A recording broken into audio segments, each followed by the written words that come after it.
Classificação indicativa. Livre para todos os públicos.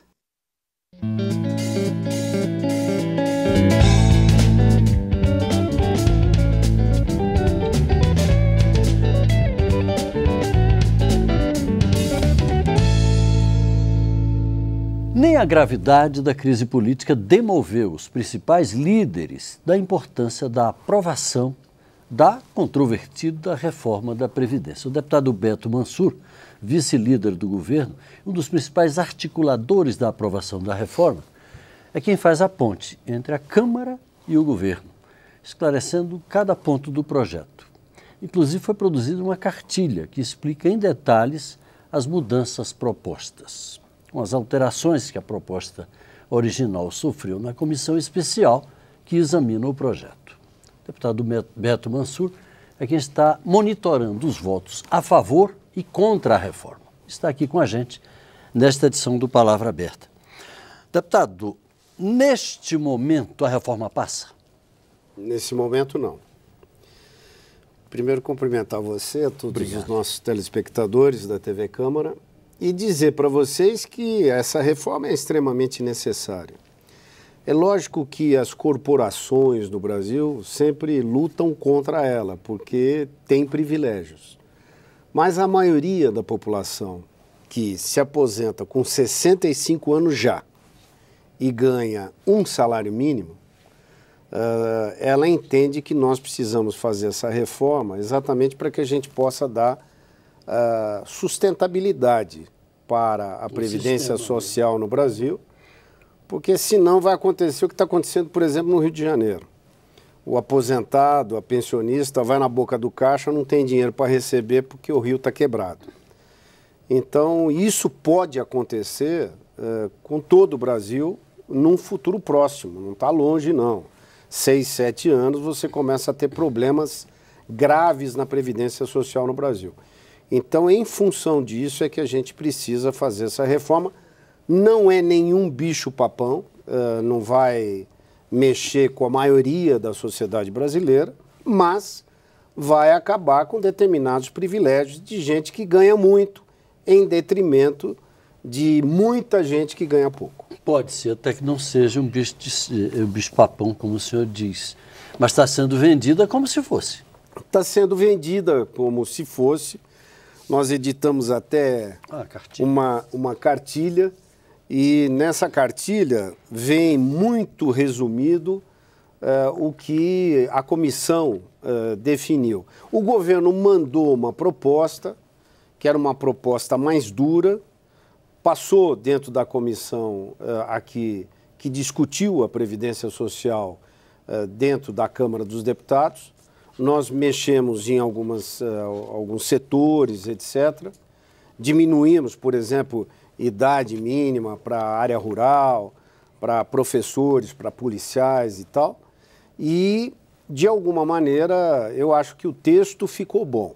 O que a gente precisa é dos 308 votos favoráveis a essa reforma, porque precisa ter uma bancada e um número de parlamentares.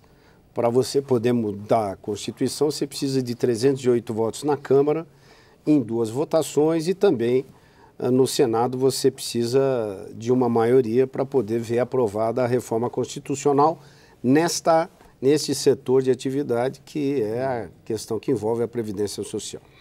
Deputado, o senhor, como eu disse, o senhor vem monitorando esses votos desde o início. Em algum momento, chegou-se a formar uma maioria favorável à reforma?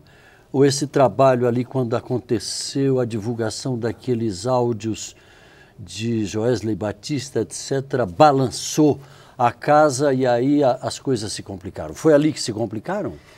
Ali complicou, porque a gente estava num crescendo de número de votos favoráveis na Câmara.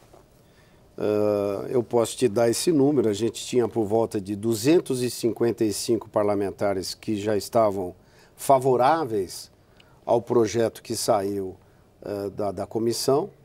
Nós tínhamos por volta de 100 parlamentares indecisos ainda, e lógico você tinha o restante dos 513 na oposição, ou mesmo que alguns parlamentares que apoiam o governo, mas são contra a reforma e a gente tem que respeitar. Mas, em função das gravações, etc., você acabou tendo um tumulto dentro do país.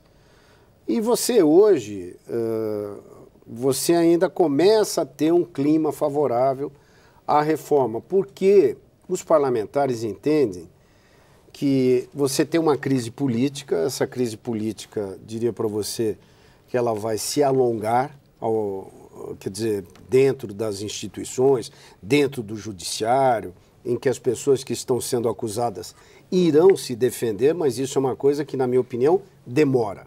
O que nós precisamos nesse momento, eu que estou aqui já há quase que 30 anos de vida pública e dentro do Congresso desde 91, nós precisamos respeitar a Constituição, que na minha opinião é fundamental, num momento de crise como esse, mas fazer com que a gente aprove as reformas que são necessárias. E por que eu te digo isso?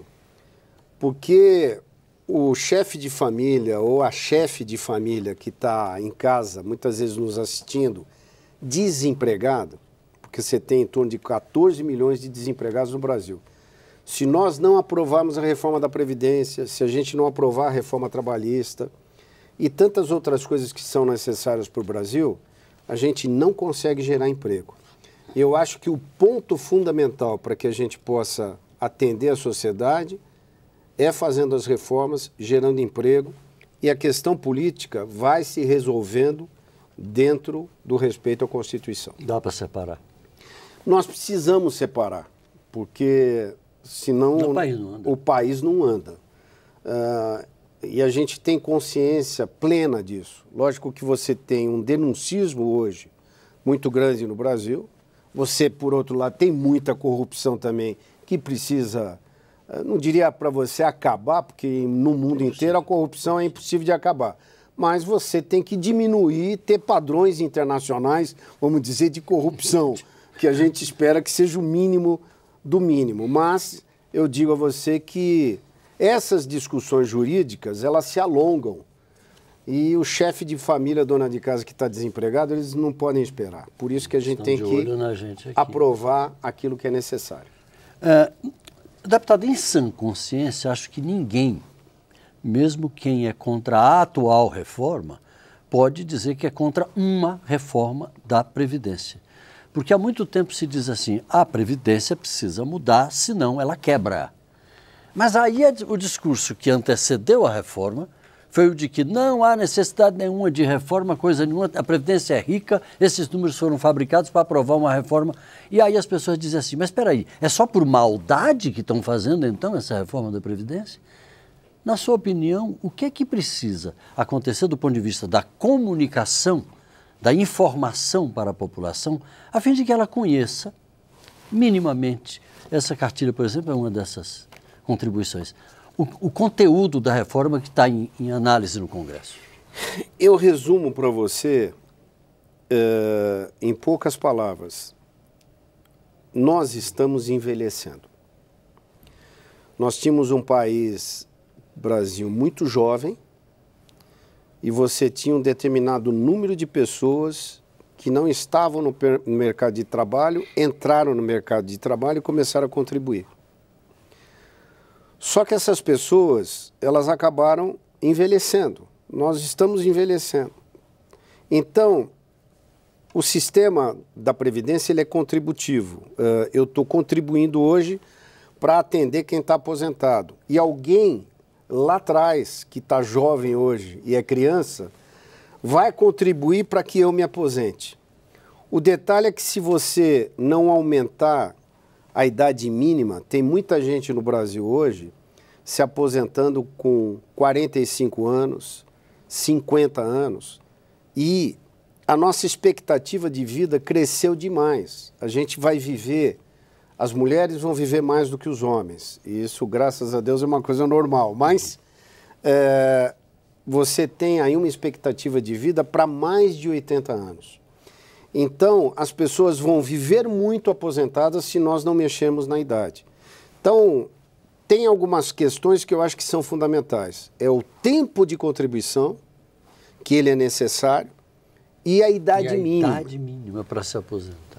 Eu diria para você que em qualquer lugar do mundo desenvolvido, os países que têm mais longevidade, eles estão aumentando a idade mínima da aposentadoria. Suécia, principalmente os países nórdicos, etc., que são países menores, muito ricos, e estão aumentando essa idade mínima. Mas você também, por exemplo, tem o México, que está aqui perto da gente, a idade mínima gira em torno de 70 e poucos anos. Nós estamos colocando 65 anos para homens, 62 anos para as mulheres nesse novo projeto.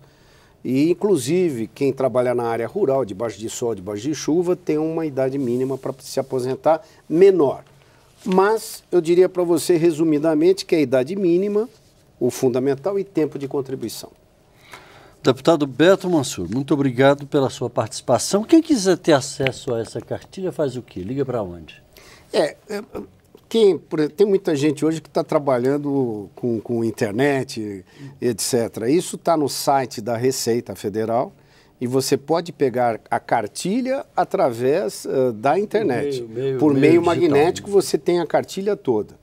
Então, é muito fácil de você conseguir. Lógico, se alguém quiser se comunicar com a Câmara, pode nos procurar para a gente poder enviar a cartilha no papel. No papel. Mas é muito fácil de entrar na internet e ter acesso ao meio magnético de toda a cartilha. Deputado Beto Mansur, muito obrigado pela sua participação. Se você quiser assistir essa edição do Palavra Aberta novamente ou qualquer outra edição do nosso programa, é só entrar no nosso site, câmara.leg.br/Palavra Aberta, tudo junto. Eu sou Paulo José Cunha, um abraço e até a próxima.